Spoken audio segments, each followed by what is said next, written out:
सुंदरपुर के छोटे से बाजार में रमेश का ठेला सिर्फ गोलगप्पों की दुकान नहीं था, वो लोगों के भरोसे की जगह था। रमेश का मानना था कि स्वाद के साथ भरोसा भी परोसा जाना चाहिए। बस सब कुछ चमकना चाहिए। जो मेरे ठेले पर आए उसे लगे कि उसने सही जगह कदम रखा है। रमेश हर सुबह सबसे पहले आता, पानी खुद भरता, मसाले खुद मिलाता और हर चीज को अपनी निगाह से परखता। उसके लिए कमाई से पहले ईमान जरूरी था। रमेश काका, आज भी मैं पहली ग्राहक हूँ ना? अरे, हमारी गुड़िया बिटिया से पहले कौन आ सकता है? बता, तीखा कम या आज बहादुरी दिखाएगी?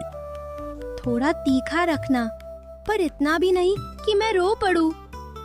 अच्छा, मतलब स्वाद भी चाहिए और इज्जत भी बची रहे।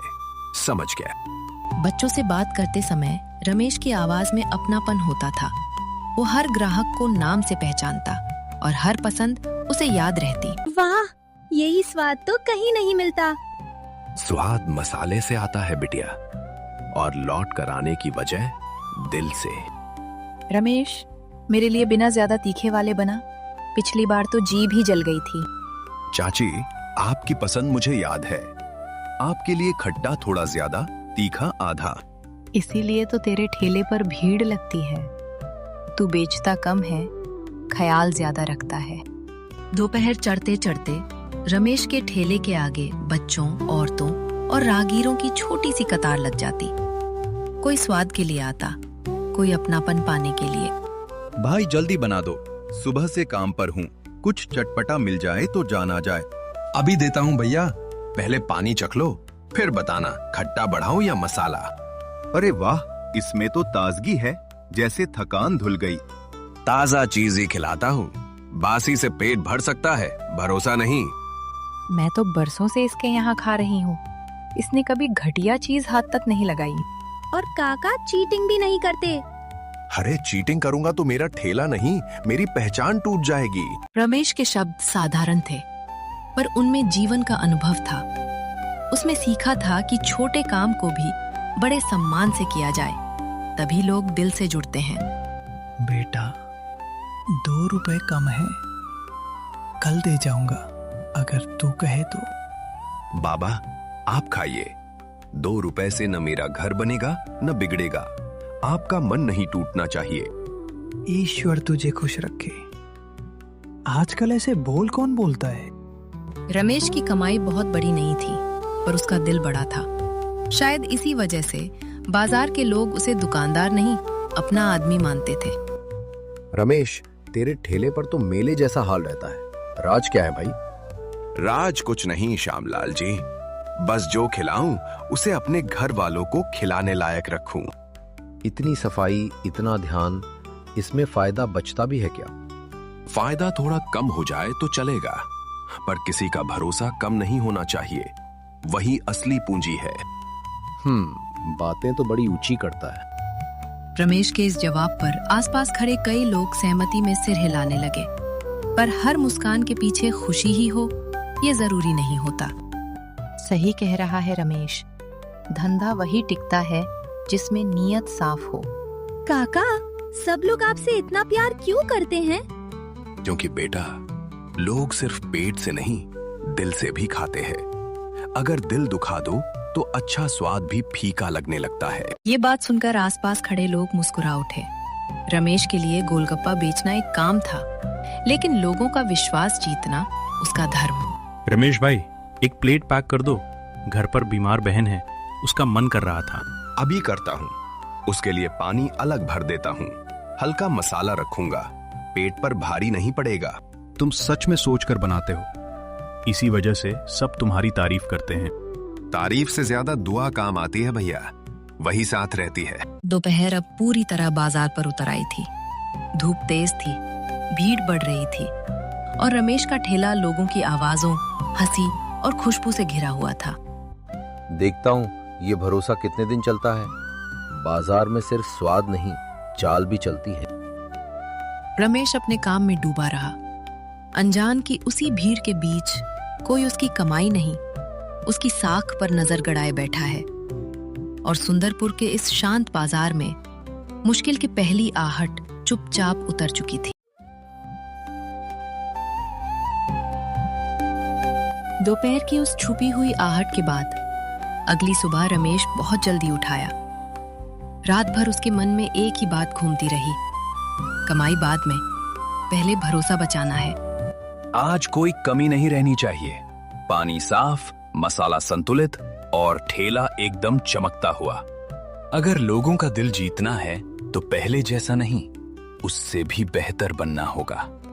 उसने बड़े जतन से 2 अलग मटके भरे, एक तीखे पानी का, दूसरा हल्के स्वाद का। हर डिब्बे पर उसने खुद हाथ रखकर सफाई परखी। हींग कम। हाँ, अब ठीक है। ज्यादा तेज हुआ तो बच्चों को भारी पड़ेगा। बेटा, आज तो तू रोज से भी पहले लग गया। रात को नींद नहीं आई क्या?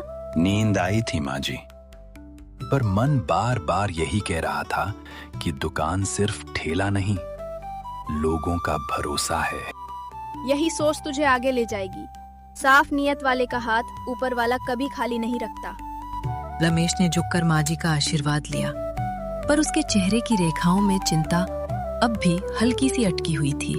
बस डर यही है माँ जी, कहीं किसी की तबीयत बिगड़ जाए या कोई गलत बात फैल जाए तो मेहनत पल भर में मिट जाती है। गलत बात फैलती है बेटा, लेकिन सच टिकता है। तू बस अपने काम का सच मजबूत रख। थोड़ी ही देर में बाजार जाग उठा। पहली धूप ठेले के शीशे पर पड़ी और उसी के साथ रमेश ने अपनी दुकान खोल दी। रमेश भैया, मेरे लिए कम तीखा बनाना। कल मम्मी ने कहा था पेट संभाल कर खाना। अरे वाह, मम्मी की बात मानना अच्छी आदत है। तेरे लिए हल्का पानी, थोड़ा मीठा ज्यादा, ठीक? हाँ, और सूजी वाला गोलगप्पा देना, वो ज्यादा कुरकुरा लगता है। लो, पहले एक चक्कर बता। अगर स्वाद पसंद ना आए तो मैं यहीं बदल दूंगा। अरे वाह, आज तो और मजेदार है। ठंडा भी है और पेट पर भारी भी नहीं लग रहा। भैया, सुना है आप अलग पानी भी रखते हो? मेरी छोटी बहन को बहुत तीखा नहीं चलता। जी बिल्कुल, उसके लिए मैं अलग से बनाता हूँ। बच्चों और बुजुर्गों के लिए स्वाद से पहले सेहत रखनी चाहिए। आजकल कौन इतना ध्यान रखता है? ज्यादातर तो बस जल्दी जल्दी बेचते हैं। जल्दी में बेचा हुआ सामान शायद पैसे दे दे बहन जी, लेकिन याद नहीं बनाता। भाई, कल मेरे पड़ोसी भी तुम्हारी बहुत तारीफ कर रहे थे। बोले साफ सफाई सबसे अच्छी है।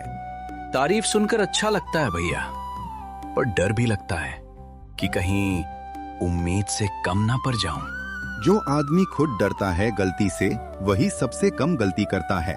बेटा, दांत कमजोर हैं, गोलगप्पा थोड़ा नरम करके दे सके तो अच्छा होगा। क्यों नहीं बाबूजी, मैं पूड़ी हल्की तोड़ कर दूंगा और आलू भी महीन रखूंगा। आराम से खाइएगा। तू बेचता कम है, समझता ज्यादा है। इसी वजह से तेरे ठेले पर अपनापन लगता है। हर ग्राहक के साथ रमेश का डर थोड़ा थोड़ा पिघल रहा था, लेकिन बाजार की हवा में अब भी कोई अनकहा तनाव तैर रहा था। यहाँ कौन रमेश है? मेरी बेटी ने कल बाजार में गोलगप्पे खाए थे, रात से पेट दर्द है। मैं रमेश हूं। पहले बच्ची को बैठाइए, घबराइए मत। क्या क्या खाया था, आराम से बताइए। उसने यहीं से खाया था या सामने वाली गली से, ये ठीक से याद नहीं, पर हालत खराब है। अरे बच्ची की तबीयत का सवाल है, बात को हल्के में मत लो, साफ जवाब चाहिए। बिल्कुल हल्के में नहीं लूंगा, लेकिन सच पता किए बिना किसी पर उंगली उठाना भी ठीक नहीं। बाबा, मैंने कल लाल चटनी वाली टिक्की भी खाई थी, बहुत तीखी थी। टिक्की? तूने मुझे तो बताया ही नहीं। कहाँ से खाई थी? उधर मोर वाली दुकान से, और बाद में एक गोलगप्पा यहाँ से चखा था, मीठा वाला। लो बिटिया, पहले थोड़ा सादा पानी पी लो। अगर चाहो तो मैं वैद्य जी को बुला देता हूँ। पर नाम तो दुकान का ही खराब होता है, लोग इतना ध्यान कहाँ रखते हैं। नाम वही खराब होता है श्यामलाल जी, जो सच से डरता है। मैं अभी यहीं सबके सामने अपने पानी और मसाले दिखाता हूँ। अगर मुझसे जल्दबाजी हुई हो तो माफ करना। बेटी की हालत देखकर दिमाग साथ नहीं दे रहा था। माफी की बात नहीं भैया, बच्चा बीमार हो तो डर लगना स्वाभाविक है। पहले उसे ठीक कराइए। भीड़ का रुख बदल चुका था। जो लोग कुछ पल पहले शक से देख रहे थे, अब उसी ठेले के आगे भरोसे से खड़े थे। आज बच गया, पर बाजार की हवा रोज एक जैसी नहीं रहती। हवा बदलती है श्यामलाल जी, पर सच्चाई की खुशबू देर से सही फैलती जरूर है।